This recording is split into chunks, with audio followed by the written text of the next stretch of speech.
ఏపీలో పవన్ రాజకీయం మొదలుపెట్టారా? తనదైన రీతిలో రాజకీయాలను చేస్తున్నారా? ముళ్ళును ముళ్ళుతోనే తీయాలని భావిస్తున్నారా? వైసీపీ అరాచక రాజకీయాలకు తగిన మోతాదులో మందు వేయాలని చూస్తూ ఉన్నారా అంటే అవుననే సమాధానమే వినిపిస్తోంది. పవన్ వ్యూహాలు ఈ అనుమానాలకు బలం చేకూరుస్తున్నాయి. రాష్ట్రంలో శాంతి భద్రతలు దిగజారడం వాస్తవం, విపక్షాల గొంతు నొక్కడం నిజం. వ్యవస్థలు తమ గుప్పెట్లో పెట్టుకుని జగన్ సర్కార్ విధ్వంసాలు సృష్టించడం ఇక అంతకుమించి నిజమని కూడా పవన్ భావిస్తున్నారు. అందుకే జగన్కు మైండ్ బ్లాక్ అయ్యేలా వ్యూహాలతో ముందుకు సాగిపోతున్నారు జన సైనికుడు.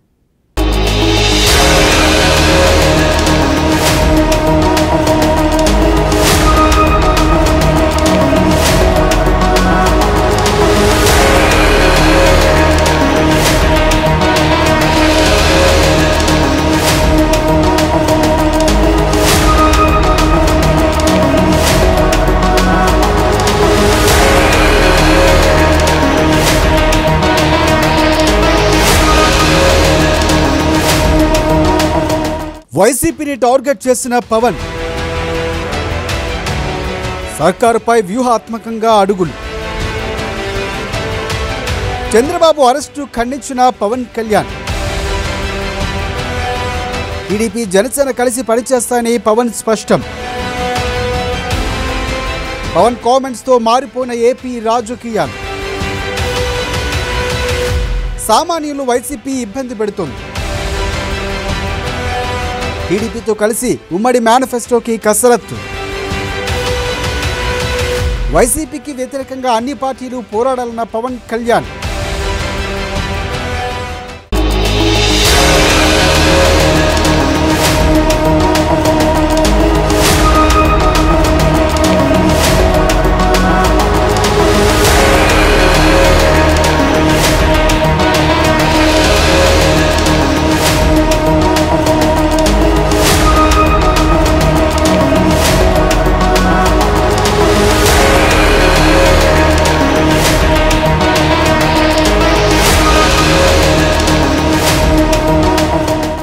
జనసేన అధినేత పవన్ కళ్యాణ్ వ్యూహాత్మకంగా వ్యవహరిస్తున్నారు. టీడీపీ అధినేత చంద్రబాబు నాయుడు అరెస్ట్ అయ్యాక ఖండించిన జనసేనాని ఆ తర్వాత నేరుగా రాజమండ్రి జైలుకు వెళ్లి పరామర్శించారు. 2024 అసెంబ్లీ ఎన్నికల్లో టీడీపీ జనసేన పార్టీలు కలిసి పనిచేస్తాయని స్పష్టం చేశారు. బీజేపీ కూడా తమతో కలిసి వస్తుందని భావిస్తున్నామంటూ బంతిని కమలం కోర్టులోకి వేసేశారు. దీంతో అప్పటి వరకు జనాలకు ఉన్న అనుమానాలు కూడా పటాపంచలయ్యాయి. పవన్ కళ్యాణ్ కామెంట్స్తో ఏపీ రాజకీయాలు మొత్తంగా మారిపోయాయి. ఎప్పటిలాగే వైసీపీ తన పాత పల్లవి అందుకుంది. చంద్రబాబుకు దత్తపుత్రుడు పవన్ అంటూ పవన్ కళ్యాణ్ను టార్గెట్ చేసింది. వైసీపీ తాలూకు దౌర్జన్యాన్ని, అరాచకాన్ని, ఈ అడ్డగోలు దోపిడీని ఎదుర్కోవాలంటే విడివిడిగా పోటీ చేస్తే పని చేయదు. విడివిడిగా పోటీ చేస్తే పని చేయదు. ఈ అరాచకం ఇంకో దశాబ్దాలు, 2 దశాబ్దాలు, కుదిరితే 2 దశాబ్దాలు కూడా కంటిన్యూ అవుద్ది. ఇక ఆంధ్రప్రదేశ్ కాంట్ ఎఫోర్డ్ వైసీపీ. వీరి తాలూకు దుష్ట పాలనని, అరాచక పాలనని ఆంధ్రప్రదేశ్ ప్రజలు తీసుకోలేరు. నాలాంటి వాడిని రోడ్డు మీదకి రావాలంటే నువ్వు పోలీసులు 2000 మంది పోలీసులను పెట్టి తెలంగాణ బోర్డర్లో ఆపే ధైర్యం, దమ్ము నీకు ఉన్నాయంటే సగటు మనిషిని బతకనిస్తాడా వీడు ఈ ప్రభుత్వం? అందుకని దీన్ని సమిష్టిగా ఎదుర్కోవాల్సిన సమయం ఆసన్నమైంది. ఈ రోజున జనసేన కార్యవర్గానికి, పార్టీ సభ్యులందరికీ కూడా మీరందరూ ఈ పరిస్థితులు చూడండి. నన్ను కూడా రానివ్వట్లా. నేను మొన్నటి దాకా ఏ నిర్ణయం తీసుకోవాలా, ఉంటే బాగుంటుందని చెప్తున్నా. ఈరోజు నేను నిర్ణయం తీసుకున్నాను.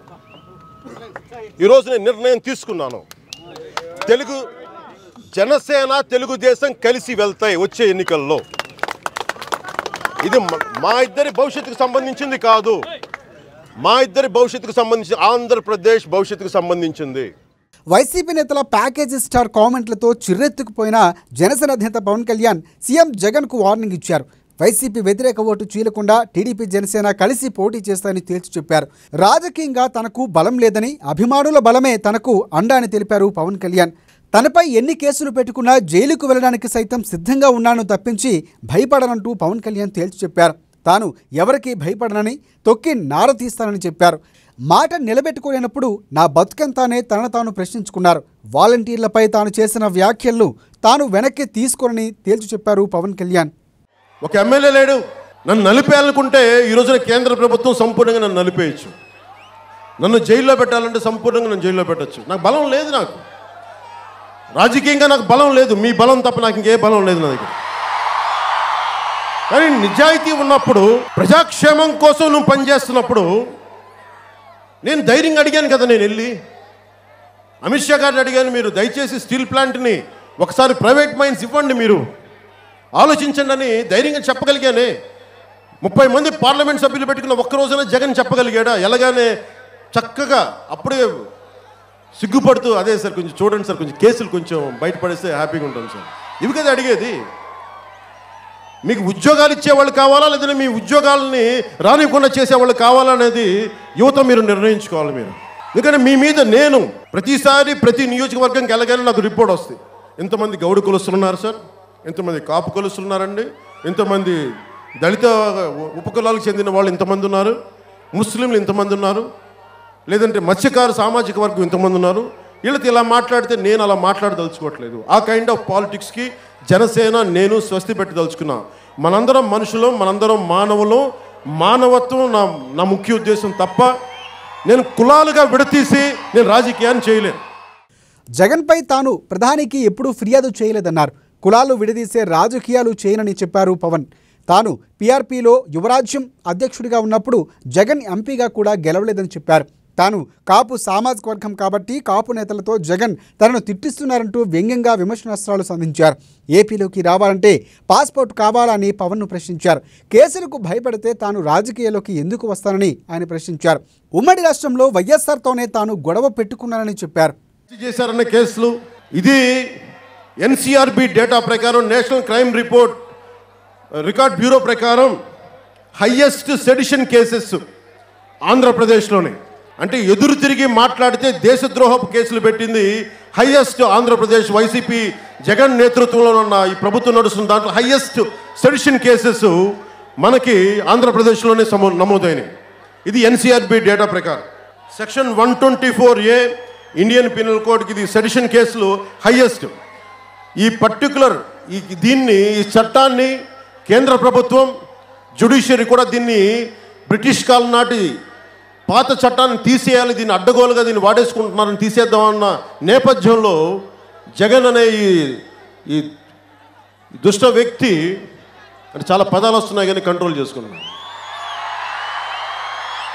మళ్ళీ వాళ్ళు మన మీద కేసులు పెడతారంట, నోరు తెరిస్తే కేసులు పెడతారంట. జగన్కి తెలియదేమో కేసులకు భయపడేవాడు రాజకీయాలకు ఎందుకే వస్తాడు. మీరు మర్డర్లు చేయించి మర్డర్లు చేసే వాళ్ళకి జైలు కొట్టేవాళ్ళు మీరే భయపడకుండా గద్దె మీద ఎక్కి కూర్చుంటే దేశభక్తిని గుండెలో నింపుకొని పోరాట స్ఫూర్తిని అనుగుణంగా నింపుకున్న మాకు ఎందుకయ్యా భయాలు ఉంటాయి మాకు. తాను 10 ఏళ్లుగా పార్టీని నడుపుతున్నానని, ఏనాడు డబ్బుల గురించి ఆలోచించలేదని పవన్ అన్నారు. ప్రధానికే తెలిసిన వ్యక్తినని ఇంత ఇబ్బంది పెడతారని పవన్ ప్రశ్నించారు. తనకే ఇన్ని ఇబ్బందులు ఉంటే ఒక సామాన్యుడి పరిస్థితి ఏంటని ఆయన నిలదీశారు. అధికారంలోకి రావడమే తమ అంతిమ లక్ష్యం కాదని, రాజకీయాల్లోకి యువతరం రావాలని పిలుపునిచ్చారు పవన్ కళ్యాణ్. తాను రెచ్చగొట్టేలా మాట్లాడినట్లు ఎస్పీ అంటున్నారని, తాను అలా మాట్లాడలేదని చెప్పారు పవన్. ఒక తప్పుడు కేసు పెట్టి మాజీ ముఖ్యమంత్రిని జైల్లో పెట్టే హక్కు జగన్కు ఎక్కడ ఉందని ఆయన ప్రశ్నించారు. టీడీపీతో కూర్చొని ఉమ్మడి మేనిఫెస్టోని రూపొందిస్తానని పవన్ వాగ్దాటం చేశారు. మనం జగన్ అనే ఈ నాయకుడు, ఈ రాజు ఆంధ్రప్రదేశ్ ప్రజల్ని ఇబ్బంది పాలు చేస్తున్నప్పుడు, అందరినీ అకారణంగా జైల్లో పెట్టిస్తున్నప్పుడు, అందరినీ చాలా ఇబ్బందులు గురి చేస్తున్నప్పుడు, పొలిటికల్ పార్టీస్ ఏవి బతకూడదనుకున్న పరిస్థితుల్లో అందరం ఏకం కావాల్సిన అవసరం ఉంది.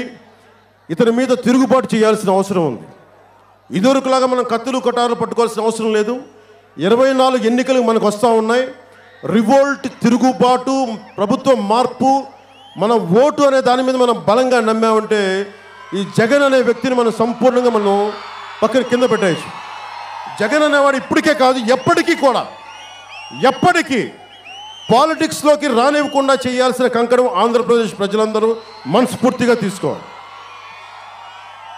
జగన్ అనే వ్యక్తి పాలిటిక్స్కి అనర్హుడు. 39 కేసులు, 30 పైగా కేసులు ఇతని మీద. ఇతనెవడు చెప్పడానికి? నీ మీద కేసులు పెట్టుకొని 100 మీద కేసులు పెడతానంటావేంటి? నువ్వేదో లాల్ బహదూర్ శాస్త్రి అంటా, నువ్వేమను అటల్ బిహారీ వాజ్పేయి నువ్వు? వైసీపీ ప్రభుత్వాన్ని కిందకు దించడమే జనసేన లక్ష్యమని, ఎన్నికల తరువాత టీడీపీ జనసేన ప్రభుత్వం అధికారంలోకి వస్తున్నట్టు పవన్ ధీమా వ్యక్తం చేశారు. ఎన్నికలు కురుక్షేత్ర యుద్ధమని జగన్ అంటున్నారని, కురుక్షేత్ర యుద్ధంలో మేం పాండవులం, జగన్ సేన కౌరులని పవన్ వ్యాఖ్యానించారు. ఇక జగన్ ఓటమి ఖాయం, మేం అధికారంలోకి రావటం ఖాయమని తెలిపారు. డబ్బుకు అమ్ముడుపోయానని వైసీపీ నేతలు ఆరోపిస్తున్నారని, తనకు డబ్బు మీద నేల మీద ఎప్పుడూ కోరిక లేదని పవన్ స్పష్టం చేశారు.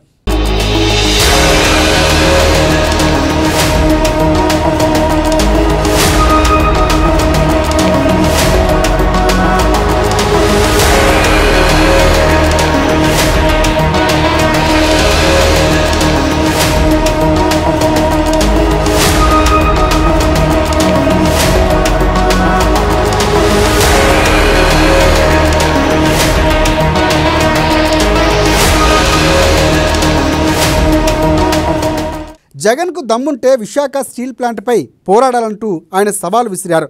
పెడన, అవనిగడ్డ, మచిలీపట్నం, కైకలూరు, చతుర్ముఖ నగరాలుగా చేస్తామని తెలిపారు పవన్ కళ్యాణ్.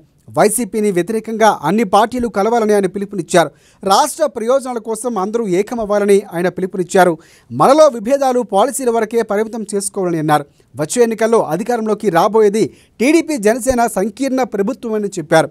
వైసీపీ పథకాల్లో డొల్లతనం తప్ప ఏమీ లేదని అన్నారు. ఈసారి ఓట్లు చీలనివ్వనని, వైసీపీని అధికారంలోకి రానివ్వనని ఆయన పెడన సభలో ఉద్ఘాటించారు.